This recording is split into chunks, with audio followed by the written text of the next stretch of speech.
I gotta share that with you. All right, we're live, Ron. Hello, Dave. Welcome. If you're joining us on the socials, Dave King, Ron Stowers, Little Nessie here. Every Thursday, we're going to go live, 3 p.m. Eastern, 12 p.m. Well, I guess it depends on what time of year, but 12 p.m. or I guess 1 p.m., depending on the time of year and where you're at in the country. And we've got a bunch of kind of random topics. Everything we talk about is going to have a slant on mortgage, real estate, but there's a lot of different topics that kind of tie into it. And then sometimes just completely random topics that Ron and I think will be engaging. So, Ron, you ready for this? Yeah, and as a reminder, this really should be labeled "Happy Hour with Ron and Dave." Although we're not drinking today, the idea of being light and fun, and if you like us and you like our personality and you like our takes, this would be your jam. And if not, you got plenty of other channels. There you go. Ron, you're gonna talk through, just give a little teaser of all the topics we're gonna talk about today. You ready? Quite one other thing, Dave. I would have to say you were a fantastic host. I was in Charlotte. I was at your worldwide headquarters this past week, and we were able to do quite a few short videos. So if people get a chance, check it out. Some of them should be kind of funny, and they're all very informal. Yep. There's our social media handles, and whatever platform you're on, you'll find us there. So let's get to it. Ron, first topic. What are we talking about Yeah, here? this represents singularity, and it's part of the conversation. And really, what we're going to talk is about the four different evolutions of AI and technology, and how it impacts us today. It'll be a fun topic. Yep. And then we're going to go here. Yeah, and although this is it's a limited sketch, but I assume that's the average price of home in every state, which is going to be very interesting. No, this is the favorite cities, but I've got Oh, I've sorry. got a different graphic to show once we start talking about it. So this is the top favorite cities, depending on kind of the perspective. It's like a Rorschach test. David, this is an outline of the country. I don't know what it means. We'll get to it. And then we're going to talk about this. This is super interesting. The boomers are set to transfer $27 trillion or $40 trillion in wealth here in the next 20 years, and what that means to everyone. That's going to be a really good topic. Yep. There you go. The average price per home by state in the United States. That'll be fun to talk about. Yep. This will probably be I think, our biggest topic, and that is the changes from the evolution from SEO to AEO to GEO, and what that means, and how we might be able to capitalize on that. This is a fun little article, but there is some relevance to it, and the death of partying in the 21st century. Across all generations, people socialize 50% less. All right, here we go. I know my kids are 23 and 25. I'm 47. Shoot. How often do you do that? You're like, wait, am I 46 or 47? I But don't have to do that anymore because I'm on a milestone year. oh, okay. You're about to, Yeah, or you're already in yeah, the yeah. milestone year. No, I'm about to turn into a milestone year, so I'm very aware of it. Gotcha. Do you want to start with, which one do you want to start with, Ron? Do you want to start with the SEO, evolution of Uh, SEO? we could definitely start on that one. That one's going to be I think, our biggest and best topics. And Dave, do you want me to start on this? Yeah, please. You are Yeah, an AI fanatic, and I won't keep this up here, but there might be some people that don't quite get or understand. I can move you and I around a little bit to make room for that. So why don't you first start by explaining what these are in case people don't quite know? yeah. And can we back up a little bit, because this is a good topic in itself. You called me an AI fanatic, and sometimes I feel apprehensive continuing to talk about AI, and I keep bringing it up, and I write articles, and I speak from stage, and I talk about it on podcasts. And the crazy thing, and Dave, you can validate this, I'm the least technical guy in the whole world. I mean, I mean, quite frankly, but AI is the tool of the future. And if we don't learn how to use it, we might be left behind, in the future. And so I just have become such a huge advocate to try to leverage every tool possible to help you be the very best person possible. And I think, Dave, we did a short a couple days ago that said AI isn't here to replace you; it's here to reveal you, and it can actually elevate you to reveal the very best version of yourself. Right. And I believe that, but you have to learn how to use it to do that. And so we keep talking about it, and we keep talking at it all sorts of different directions. But part of it is this encouragement for everybody to step forward. Part of it is collaboration just with the community. One of my favorite topics at dinner is asking people around the dinner table, how do you use AI? And I always ask a unique question: how do you use it personally, or how do you use it to help raise your kids, or how do you use it professionally? How do you use it in your hobbies? And it's just a favorite topic of mine. But I think it's a helpful topic, and so and it's certainly, Dave, fundamental to what you and I are trying to build in our company, and it's fundamental to what your discipline of marketing needs to stay ahead of, as well as mine and mortgage. I don't know if this is by way of apology, we're going to keep talking about it, or by invitation. I hope you get something out of it. And this is going to be another topic about on related to You, AI. you are not the most tech forward person I've ever met. I've been trying to get Ron to migrate to Apple computers, and it has been a challenge, but uh, I, not. Dave, I know I'm off camera, but I don't know what you're talking about. I bought a laptop, a Macintosh laptop, a couple months ago, and I'm on it, dude. Well, you're currently on a Mac. You're on the new Mac Mini, and then you're like, maybe I should just make the entire switch for you and your wife. But it's been a slow process. However, that said, you're you're the intrigue you have for AI and where it's going is off the charts, which I admire. So even though you're not the most tech forward person, you are there in your mind. So that's what I appreciate about it. And when you're interested in something, you study the hell out of it. So you're constantly teaching me what's new because it's a new platform every day. But anyway, It's crazy. There's a new platform every day, which is overwhelming in itself. But let's talk about SEO, AEO, and GEO. And let's start with SEO, search engine optimization. That was really, that was a skill set we learned to beat or to win in the Google search algorithms. And I have to say, and I say we being real estate agents, loan officers, became masters at SEO. And that was if, somebody went to Google and said, hey, find me an agent in Houston, they would pick you. Or who's the best loan officer, they'd pick you, because we just learned how to get to the top of the search. And that was great. But about a year ago, that started to, crack a little bit, because perplexity came along and people started to see the value in using an AI tool as a search tool, and it searches completely different than Google, right? And it doesn't have the same algorithm. And so today, flash forward a year, perplexity is growing so quickly as a search tool. ChatGPT rolled out its own search function. ChatGPT is actually rolling out already has it out, but will be out widespread, a search interface for everybody that will kind of behave like a Google. And then, of course, Google itself had to finally acquiesce and put Gemini into their search feature. So when you Google something today, the first finding you get is going to be Gemini's answer. And that's the one you're most likely going to look at, other than all the previous type of search functions. And that's great. And by the way, it makes sense, because if I Google, I'll use an example of, I want to take my wife out on date night, and I want to take her to a nice dinner. And let's say she likes Northern Italian. And if I went to Google or Yelp, I said, hey, give me some Italian restaurants, I'd get 20 pages of suggestions. There'd be like 10 advertised ones, and then there'd be some bogus stack ranking of the next 300, but none of them apply. If I were to ask Perplexity that same question, and I said, hey, we want Northern Italian, we're probably going to drink 1 or 2 bottles of wine. We like the wine to be around $60 a bottle. My wife prefers Chianti. We kind of like to have a well-lit place with good ambiance. We want to have on-street parking, or we want to have parking available. Whatever we give the outlines, Perplexity is going to give me the choice. It's not going to give me 400. It's going to go, Ron, based on what I know and what you asked, this is a restaurant you should go to, and here's why. And then it says, if this doesn't meet what you want, let me know. I'll give you another suggestion.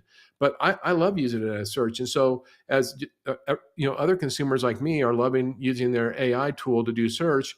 Well, it doesn't search the way that Google did. And so it searches by what we call as AEO, which is answer engine optimization, which is what I just described to you, where we ask it something like, hey, can you suggest Italian, restaurant for dinner tonight? And it'll answer it based on what it knows of me and how I ask the question. And then it uses a totally different search function or algorithm. And it's really important that as people do less Google search and they do more AI search, that we know how to position ourselves to succeed in an AEO world. And that's super important. And then where we're evolving to right now is a GEO world, and GEO is a little bit different because GEO is generative engine optimization, and that's where you don't actually have to give your AI tool information. It now starts to have tribal information, and so it already has in its system what it thinks is the best restaurant in Scottsdale. It's just going to match its knowledge of what it knows to you versus going out and doing a specific search to answer your question. And each of those evolves the need. We need to present ourselves, or we need to show up online differently so that we're included in those choices. Does that make sense, David? Yeah. So I think if you're a business and you've got an entire tech team, marketing team, you're already addressing this. What does an individual do to personally brand themselves to make sure that they're keeping up with that? I don't know if companies are addressing that, David, and I don't Probably know top companies are, but top AI, first companies are, but more legacy companies are going to be slow to try to optimize, and they're going to be slow to make different investments. And so and this all came about. I watched a really interesting podcast. It was really good. And I can't say the guy's name because it's a very complicated name. It's Metchem Yurt, something like that. Guys, I'm sorry about that. It's YesilYurt. And the title of the podcast was AEO, Answer Engine Optimization, and GEO, Generative Engine Optimization. It was really good, and he's some world renowned SEO expert who now is telling people how to expand into these other things. And he came up with this term which I really really like, and it was I forget what the term was. It was like go from being search available to be AI shareable. And in it he lists all sorts of strategies on how to be AI content, searchable, and that's what we just need to do. We just need to evolve to that. the world is changing, and we're trying to keep up. Sometimes it feels kind of tough, but I think that's the big thing is, at least in our industry, in the mortgage industry, personal branding has seen a rise in how much people actually want to get out there on social media. And there's a million coaches out there on how to best do that. But this new GEO focus is kind of gonna bring about a whole new evolution of coaches and tools and so on. So Consultants. Yeah, yeah. yeah. And so, by the way, it's share on AI was its concept. Just to wrap this up, David. And so we're going from SEO is a world of keyword placement, backlinks, site speed, and mobile optimization, relevant content, and meta descriptions and tags. Where in the future, just to give you guys a taste of this to evolve, you need to use clear name entities. This is super important. You have to label yourself this completely, like say, I'm Ron Stowers, loan officer, Scottsdale, Arizona, whatever my company is. And by the way, if I have a specialty, but I have to be as descriptive as possible. And then that description of me has to be the same everywhere. If it's different places, then the AI tool starts to not trust me and won't pick me. And so you have to do things like that. So the list I have here is that clear named entities, two, build strong internal connections. That is, okay, I'm Ron Stowers, loan officer, Scottsdale with XXX company. I specialize in VA loans. That's a connection. The VA is a connection to something else, right? And then you need to prioritize relevance and clarity and focus. Then you have to have no fluff or filler. AI doesn't like fluff or filler. Your headings and how you bullet, everything matters to it. It starts to pick up, and then you need consistent across platform. And then the next thing is it actually picks up, it can scan all social media. It can scan all all rating sites. So it gets a ton of information about you. You have to learn how to show up to be successful. And David, just a heads up for everybody, I wrote an article on this. I don't think you guys can see it. I wrote an article. You can't see it.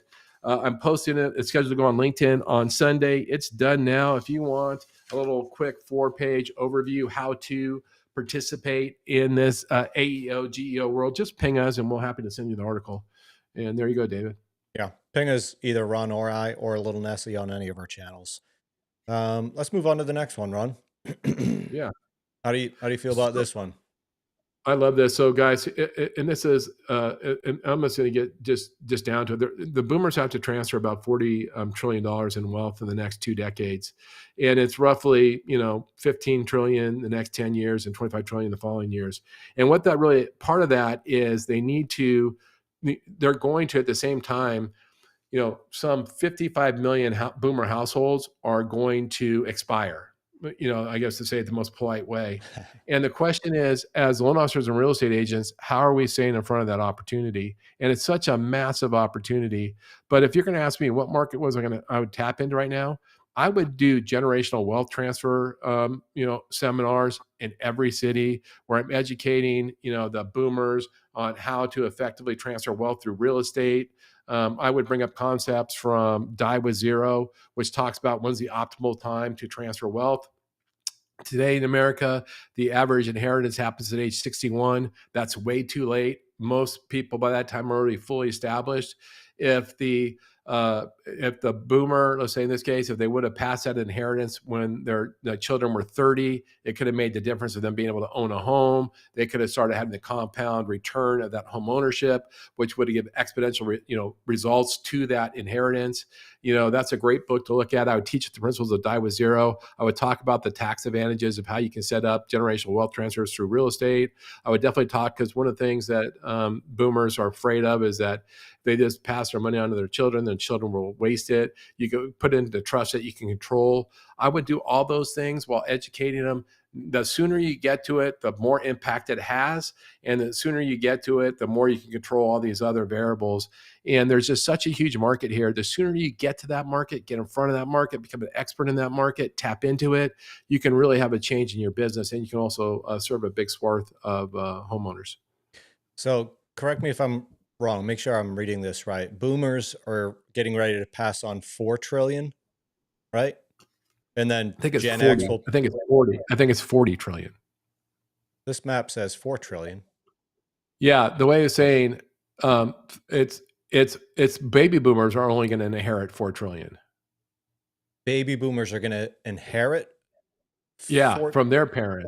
Yeah, but the way it works out, the numbers here is that they're going to pass 40. Baby boomers are going to pass $40 trillion.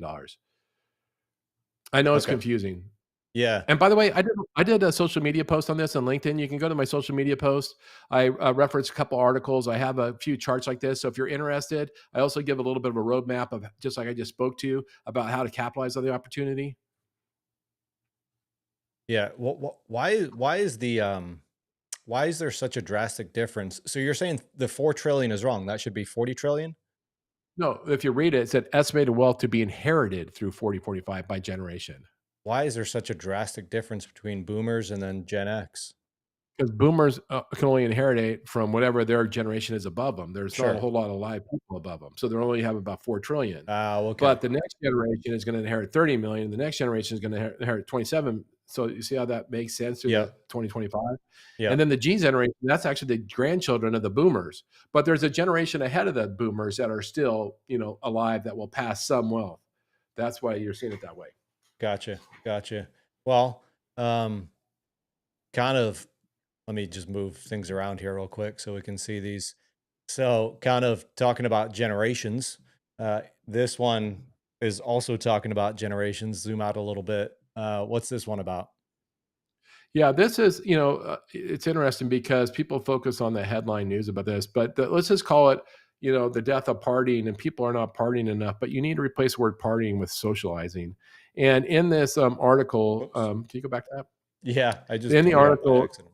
the that's all right. The essence of the article, across all generations, people are socializing 50% less. And what they compared it to is they compared it to 1970s and they compared it to the 2000s. And in 1970s, the average, say, couple socialized at least 4 times a month, once a week.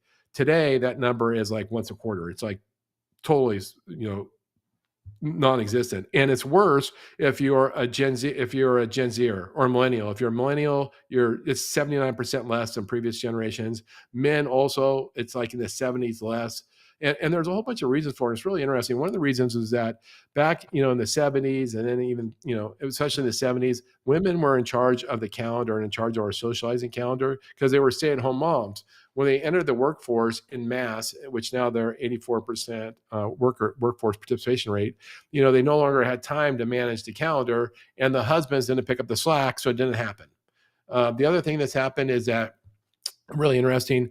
Parents are having far fewer kids. The average amount of kids is now significantly less, but parents spend significantly more time on and with their kids today than they did 50 years ago. And so, even though you have fewer kids, on average, moms are spending 200 hours more a year with their children, and dads are spending 270 hours more a year with their children, which is also squeezing out the opportunity to have these socializing things. And then finally, it used to be that you go to a block party or a barbecue or whatever it is, and you bring your kids. Today, you don't bring your kids because you nest on them, you set them on all the time, and so those functions don't happen. And the part of this is super interesting article. It just talks to the isolation that we're living right now. And there's really is people are living desperate isolation, and they want human contact. The people working from home desperately want human contact. That's why the ratings for how much they enjoy work are so low. Socially, there's this epidemic. And the thing that I would just say that we can draw from this is probably the greatest gift that we can give to our customers is have parties. Have client appreciation parties, have open house parties, have just listed parties. Get people together to socialize, and you'll be giving them, you'll be serving them not just for a house, but you'll be serving the whole person. You're encouraging partying, Ron. Is that what I hear you saying? I'm very much encouraging socializing, but I'd Ye- encourage partying.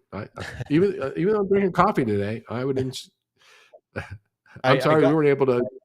Yeah, I got rid of I was trying to navigate, the 16 screens in front of me and accidentally deleted that graph, and I can't find it, so, we may have to I move on. We didn't need it. I mean, the whole thing is people are socializing less. That's the whole thing. Right. And you know what's interesting? There's more technology. There's social apps that help you, create parties, and just people don't want to do it anymore. Yeah. How much did that change? I wonder what did that trend start before COVID or after COVID? It started before COVID, but accelerated through COVID. Yeah. Oh, dramatically? Yes. Yeah. And it falls in line with the same data that shows us, people are eating alone at record numbers. Something like 40% of all meals are by yourself, which is interesting. Same data with how many people now go to movies by themselves. It's As all the in, like, data is. eating as in when you go out to eat, I take it? I just remember the statistic is how many times people, yeah, eating out. 40% of people eat out by themselves, which is a really interesting phenomenon. And as we know, 75% of all restaurant food is takeout. Like, Yeah. what the heck is going on here? We're rushing to be by ourselves. Yeah. Hmm. In movies, you said as well. That's And seen a the number rise? the number of people going to movies by themselves is increasing significantly. Interesting. Yeah, it's just we have What's behind that? What's the it's root just cause? we don't know how to socialize anymore, and we don't have the energy to socialize, and we don't when we crave human contact, we don't allow it.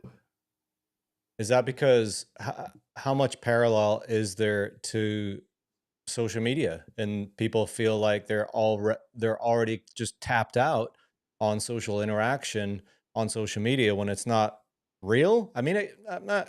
I'm not going to say it's not real, but it's a different kind of social interaction than belly to belly, face to face. So the rise of every social media platform, I'm sure plays a pretty heavy role into that, where they just feel like they're maxed out on that. Yeah.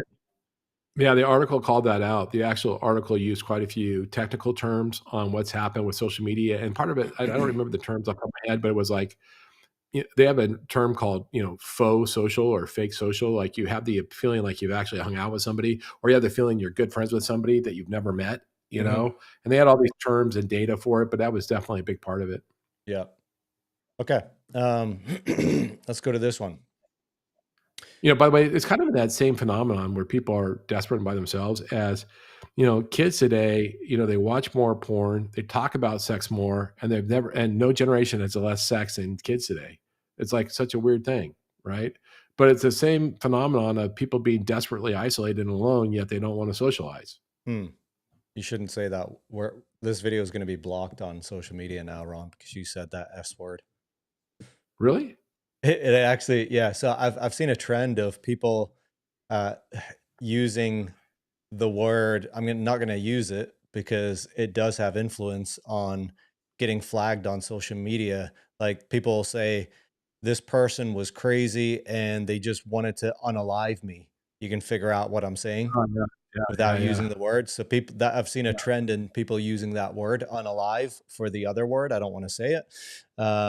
But the same goes for the word that you used. There are flags in social media for that.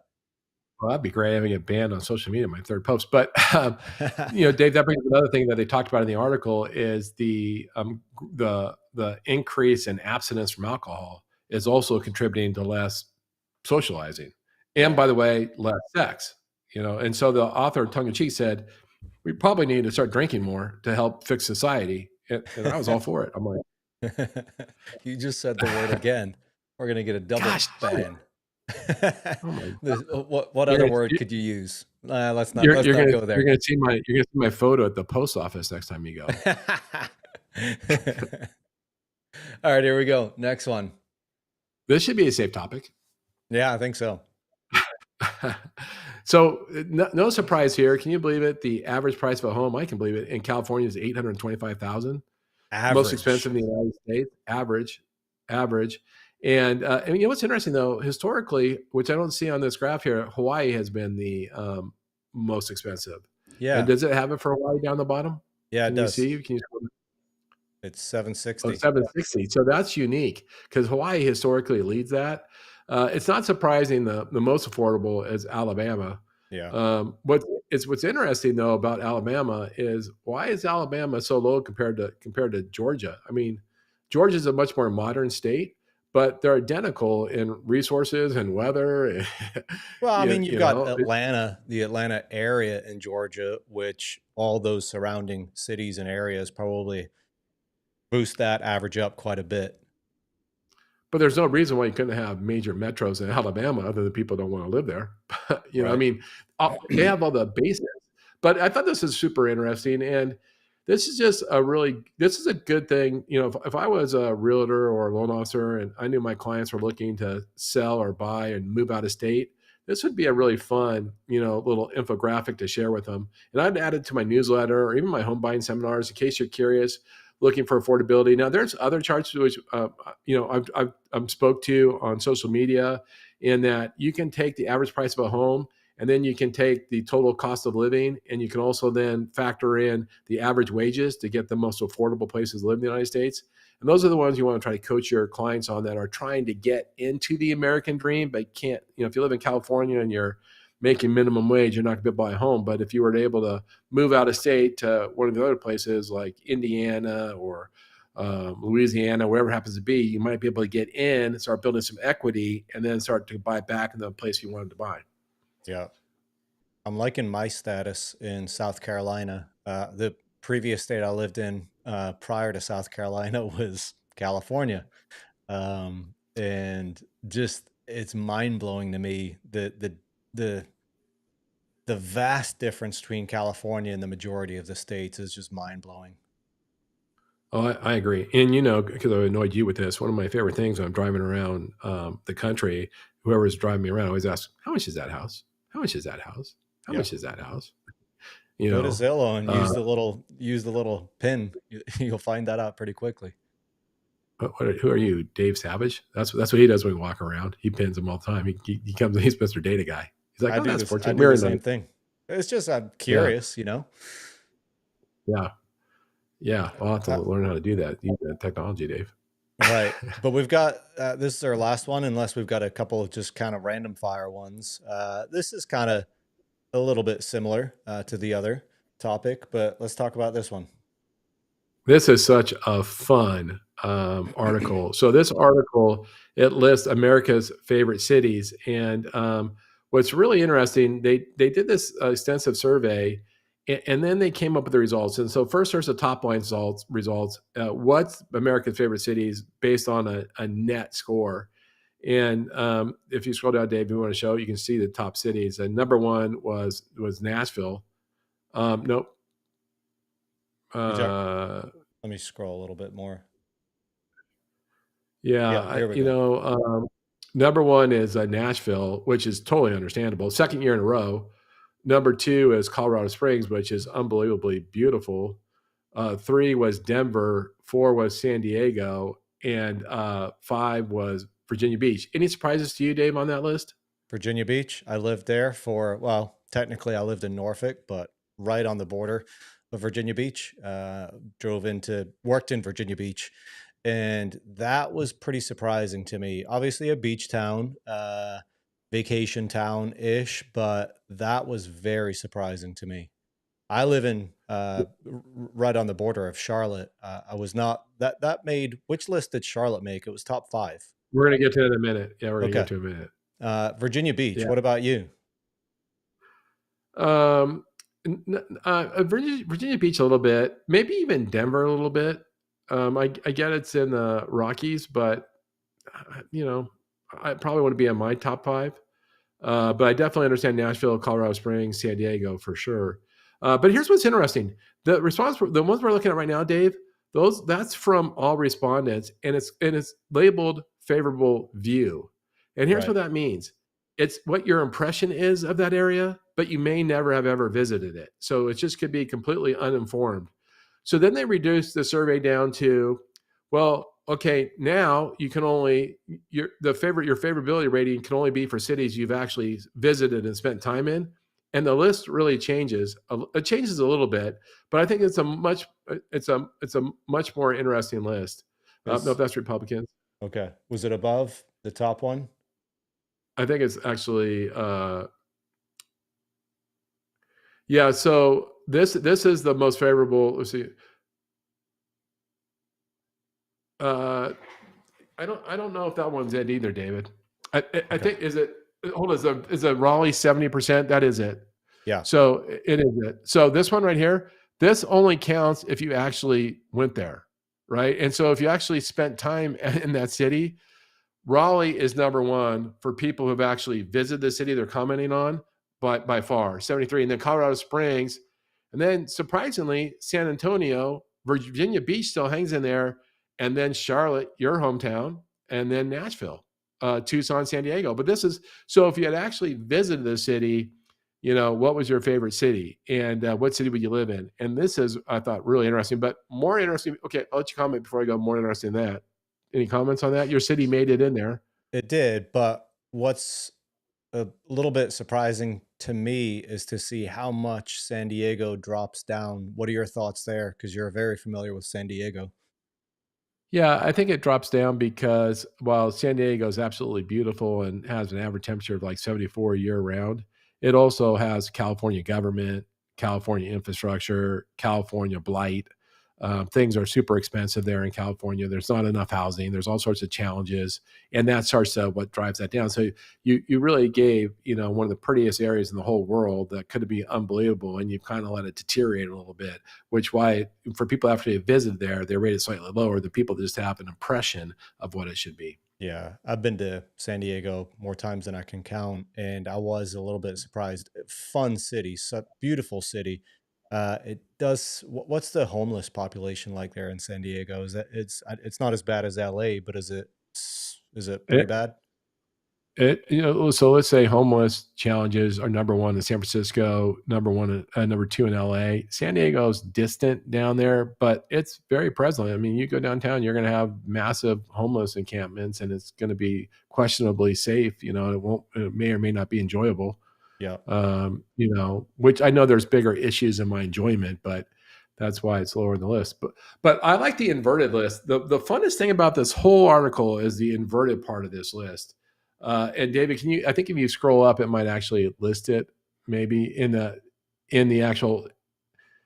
So go scroll down right there. You're going to actually see the least favorite somewhere in one of these paragraphs.